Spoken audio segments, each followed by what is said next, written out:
protože náš kouzelný les je v ohrožení. Tohle se vám nikdy nepovede.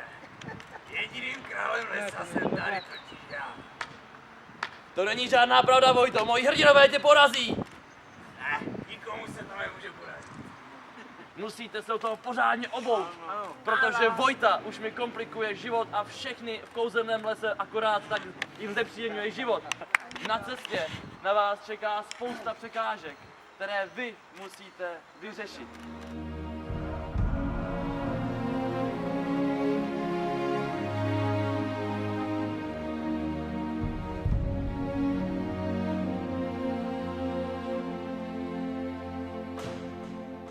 A hned tady na úvod je tříhlavý pes, kterého musíte uspat pomocí písničky, protože on střeží bílý prach, který se vám bude...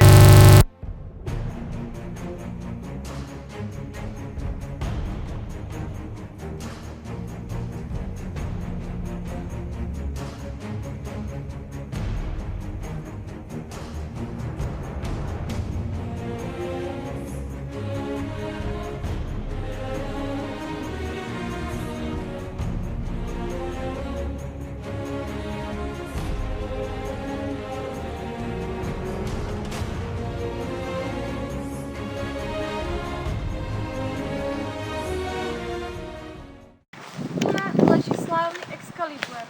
Môže ho však vytiahnuť iba jeden z vás a preto sa musíte utkať v súboji, kto z vás je najsilnejší.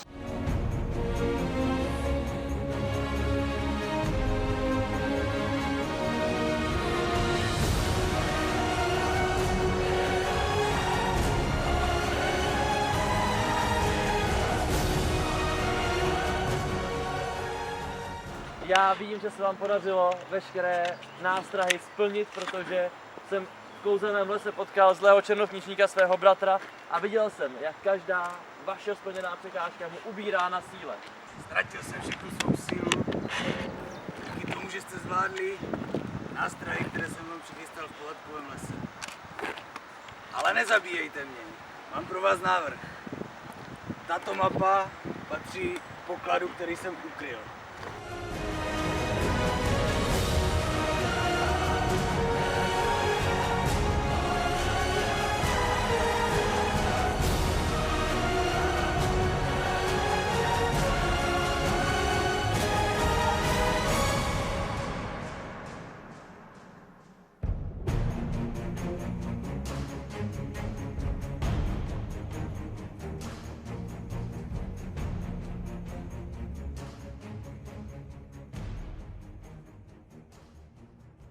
A co, jak se ti tu dneska líbilo?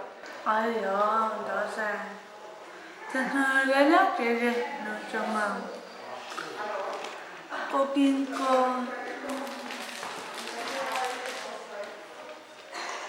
Oplatek mám. Oplatek? No. Jasko. Tyčinky. Borůvky. Peka. Já si mám dobře, teto. Máš se dobře? Taty.